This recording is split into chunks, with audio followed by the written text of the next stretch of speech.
Have you ever had a leader that you deeply respected? Well, great leaders transform lives. And in this video, I'm going to share 10 tips to earn the respect from the people that you lead.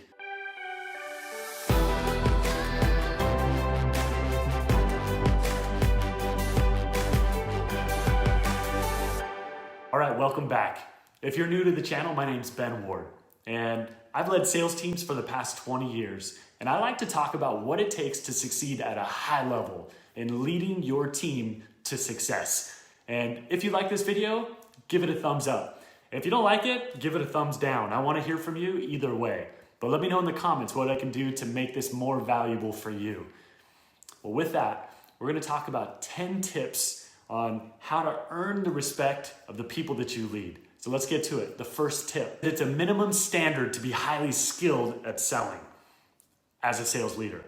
The people you lead, they have to know that you know what you're talking about. You'll gain much more respect from your team if they know that you know what you're talking about. Second, the superhighway.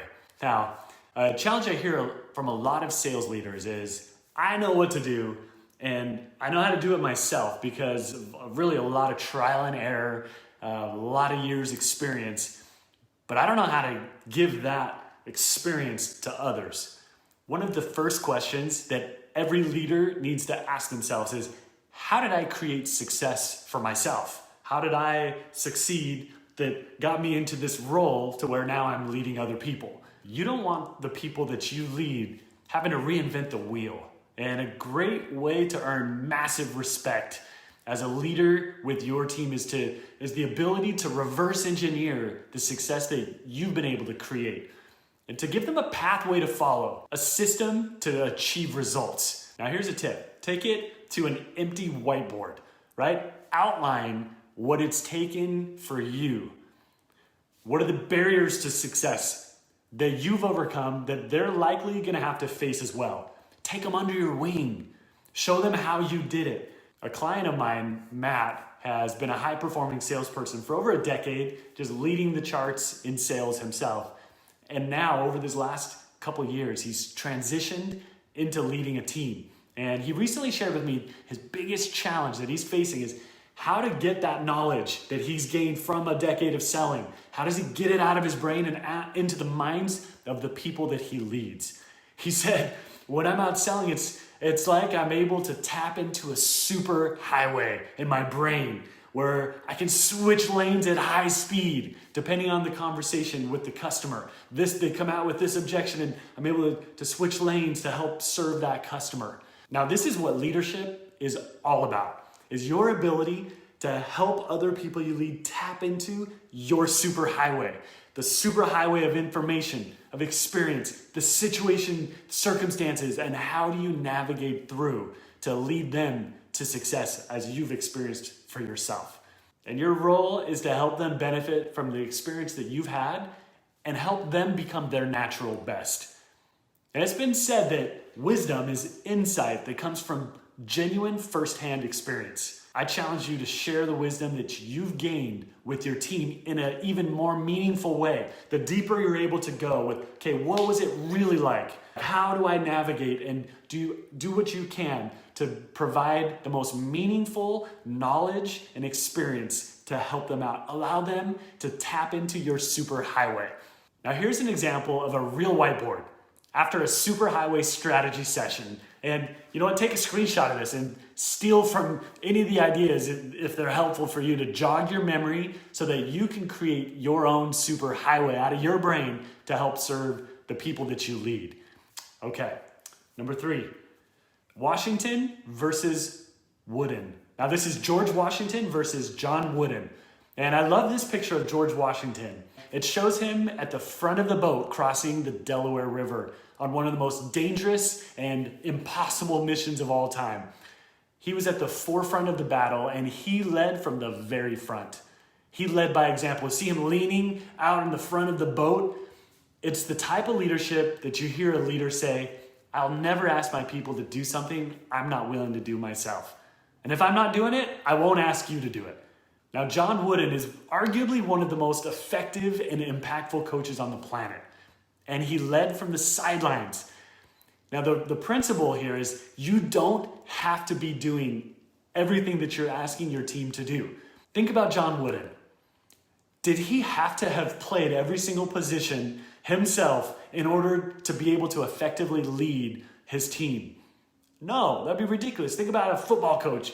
Well, since I've never been a quarterback, I can't really coach the quarterbacks and or hold them accountable as part of the team. Well, because I've never been a center, on the line, so I can't really hold the centers accountable. I've never been a wide receiver, so no, that would be ridiculous. A head coach is there to provide the greater structure and that accountability, and does not have to have played every position, be a master at every position in order to be an effective coach.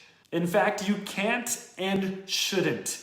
So don't fall into the trap of thinking, if I'm not currently doing it, I can't ask my team to do it. And I can't hold them accountable to the key things that they need to be doing to get results. Don't get stuck under leading your team because you're not currently doing everything that you're asking the people that you lead to do.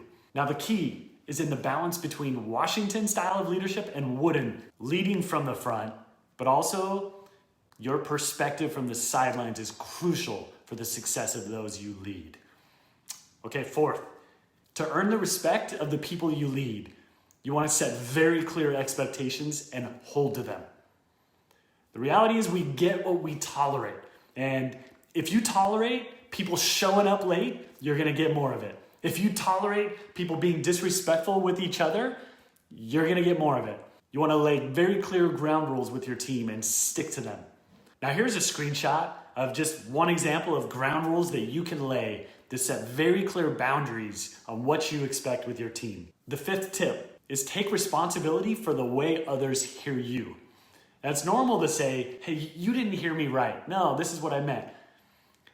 The key to high levels of respect as a leader is living this leadership principle. And it's a tough one to actually put into play. But let me give you an example. Recently, I asked my 6-year-old daughter, Emery, to take out the trash in her room. And so what she did is she took the trash can and put it outside of her room, just like right outside the door. I'm like, honey, she's like, well, you told me to take the trash out of my room. And that's what I did. And I was frustrated. I actually got mad. I'm like, honey, you know better than that. And I realized after a little bit of time that I wasn't clear on what I was asking her to do. And so I blamed her. And we do this in leadership all the time. When we take responsibility for the way other people hear us, that elevates our ability to lead, it elevates our ability to influence, because it's very easy to point fingers at the other person. In this case, this was on me to make sure she had heard what I expected from her. She acted on what she heard me say, and it wasn't what I was trying to say at all. Oftentimes as leaders, we may think that we've been super clear on what's expected, but turns out what we said may have been understood and taken to mean something different than what we actually really intended. Now, if we're talking about earning deep respect, high levels of respect from the people that you lead, earn their trust, if we're talking about driving results, take responsibility for how they hear you and watch as your leadership influence skyrockets. Okay, tip number 6, Genshai. Genshai is an ancient Hindi word, and it's powerful. It means never treat another person in a manner that would make them feel small. When we treat people big, they will become big. 7th, give people a name and a reputation to live up to. Be somebody that makes everybody feel like somebody. 8, the 4 laws of leadership. For ultra high influence, to gain the deepest level of respect from the people you lead, they have to know these 4 things. They have to know that you have their best interest at heart. They have to know that you trust them. They have to know that you have confidence in them. And they have to know and they have to believe that you would take a bullet for them. Now, I go deep into these laws in a separate video. You can check it out right here. Tip number 9, you want to meet them where they are at. It's a mentality that before I say follow me, I find you. You align with them so that you can lift them to higher ground and challenge them where they take that challenge and it's as fuel. And I also go deeper in this 4-part coaching model in this video right here. Check this one out as well. It's worth the 10 minutes to dive into this 4-part coaching model to align, lift, challenge, and get out of their way. Okay, tip number 10. You want to be soft like a brick. Now, when they know that you care about them and you have their best interest at heart, don't be afraid to challenge them directly and be radically candid with them. And as long as there's rapport, people appreciate and they respect a leader who's willing to tell it as it is. Now, if there's not rapport, they're gonna resent you and likely reject the candor. But if you've built a foundation upon the 4 laws of leadership, when that's the foundation, people respect and appreciate radical candor. And so you want to be soft like a brick. You want to be kind and respectful and very clear. Now, I know this has been like a fire hose. One of my family's favorite movies, UHF. Super silly, where Kramer has a kid drink from the fire hose. Take a quick look. You get to drink from the fire hose! Hey, you ready? Yeah! Open wide!